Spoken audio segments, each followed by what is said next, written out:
pagi Ananda semua. Jumpa lagi bersama Bapak. Pada kesempatan kali ini kita akan belajar bidang studi pendidikan agama Islam. Namun sebelumnya Bapak mau bertanya terlebih dahulu, siapa yang tadi pagi sholat subuh? Mengenai pembahasan pada beberapa waktu lalu, siapa juga yang masih ingat tentang pembahasan atau sub pembahasan yang dibahas pada meneladani perjuangan dakwah Rasul di Mekah? Siapa? Jadi yang dibahas itu adalah tentang kerasulan Nabi, ajaran pokok Nabi di Mekah, dan substansi dakwah Rasul di Mekah. Nah, tentang kerasulan Nabi, kira-kira apa sih yang disinggung tentang kerasulan Nabi?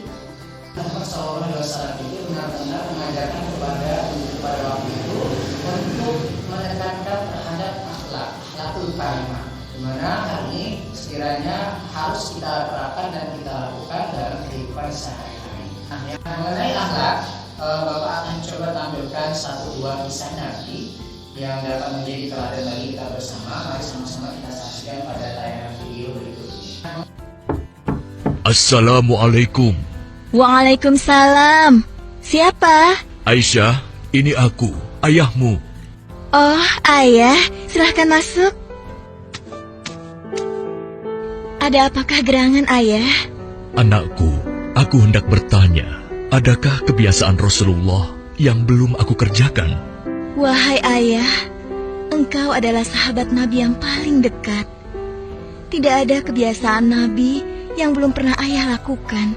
Sekali bahwa Nabi itu benar-benar mencontohkan teladan yang baik bagi kita.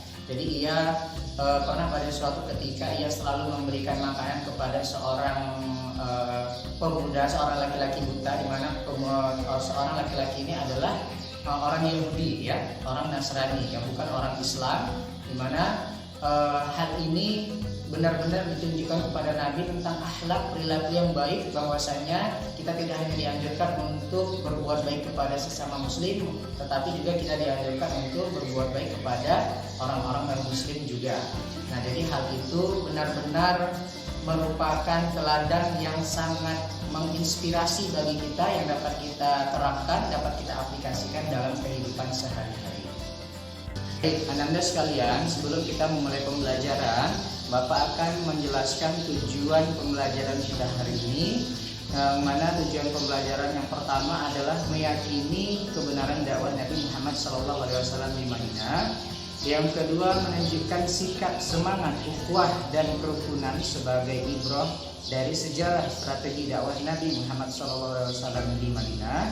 Lalu yang ketiga, menganalisis substansi, strategi dan keberhasilan dakwah Nabi Muhammad SAW di Madinah.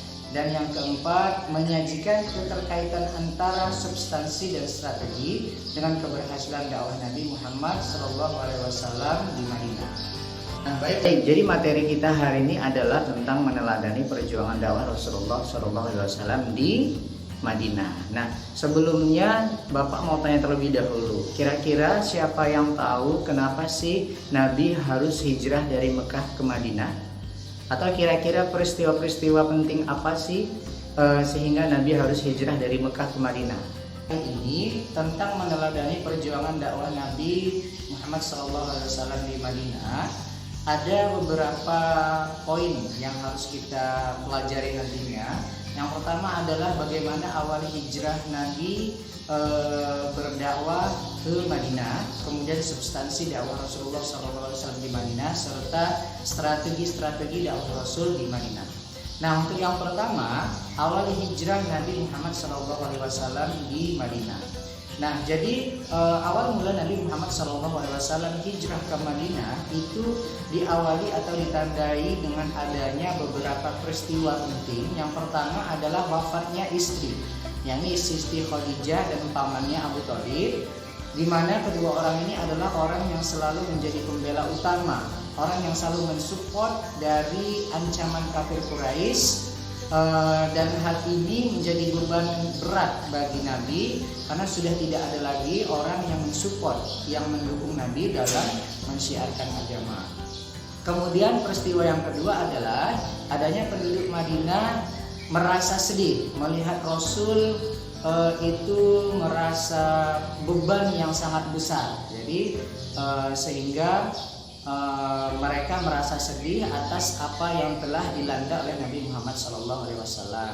Kemudian yang ketiga, adanya 13 orang di Madinah yang menemui Rasul di Bukit Aqabah. Untuk apa? Untuk memeluk ajaran Islam. Kemudian yang keempat, menyusul 73 orang lagi dari Madinah untuk menemui Rasul kembali, di mana ini juga untuk mengajak Rasul ke Madinah, di mana orang-orang Muslim yang di Madinah pada saat itu berjanji akan melindungi Rasul, anak-anak dan istrinya.